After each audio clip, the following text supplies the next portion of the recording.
May our country, taking what is good and rejecting what is bad, be not inferior to any other. These words were written by Emperor Meiji in the late 1800s as Japan hoped to become a modern country. Although Japanese imperialism reached its peak at the turn of the 20th century, its roots are held in the early 17th century. During this time period, Japan was ruled by shoguns, supreme military rulers who actually overpowered the emperors in Kyoto. The shoguns were assisted by daimyo, who were landholding Japanese warrior lords. In 1603, a new family, the Tokugawa shoguns, seized power in Japan. The Tokugawa shoguns were set on changing the ways that the Japanese lived. They reimposed feudalism, closed Japan to foreigners, and ceased any overseas travel of Japanese natives. Nagasaki, a port city in southern Japan, soon became their single source of communication with the outside world.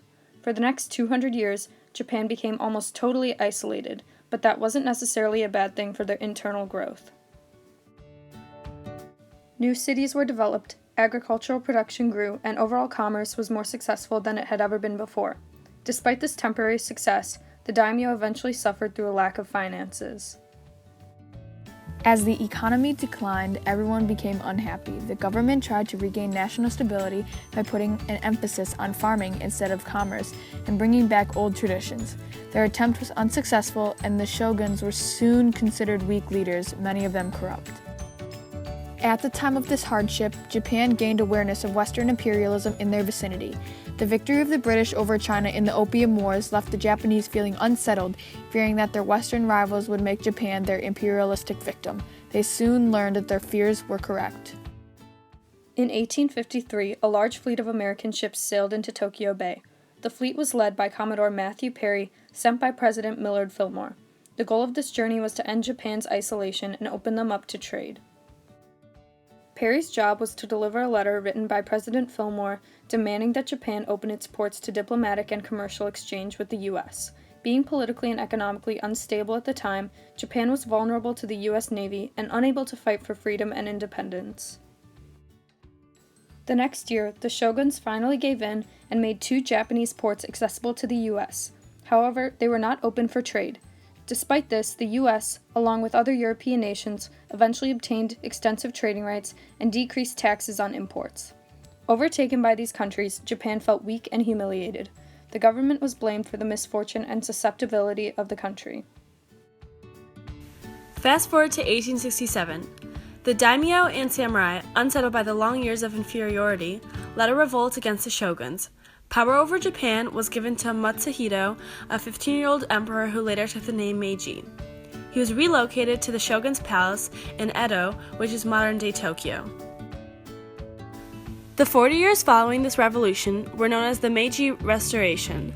This time period signified Japan's major turning point, where the government's number one focus was to strengthen Japan. Determined to achieve this goal, Japanese officials traveled to Western countries, hoping to learn about the factors that contributed to their success. They returned to Japan with a sense of enlightenment, reassured that they had what it would take to restore Japan's power. They soon put in motion an attempt to replace the traditional feudal order, which they realized would not be as easy as they thought. In 1889, Japan attempted to establish a modern government through creating the Meiji Constitution.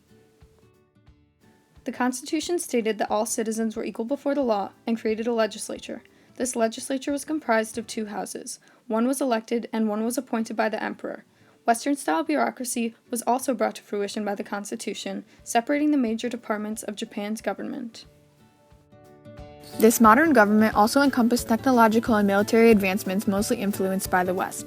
Around this time, the Meiji leaders developed a new mindset. Their new priority was to improve Japan's economy. Their hard work to set up new systems, such as banking and transportation, making industrialization more effective and efficient. By the time the 1890s rolled around, Japan had made incredible advancements in terms of industrialization, and the economy was at its all-time high. Along with industrialization came urbanization, as people flocked to big cities to find jobs. As the economy grew, other improvements were made within Japan's society.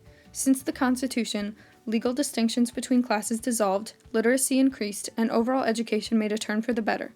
Because of Japan's homogeneous society, its modernization was an outstanding success. By the 1890s, Japan was one of the strongest powers of the East.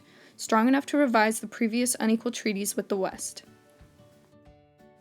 Japan's strong military was one of the most significant improvements of the country.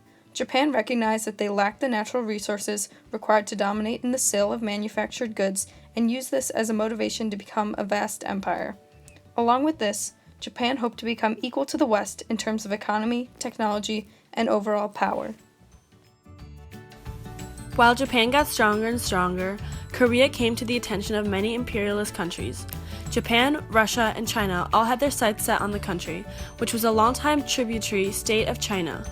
Korea had its own unique culture and was not interested in associating itself with foreigners, with the occasional exception of other Eastern countries.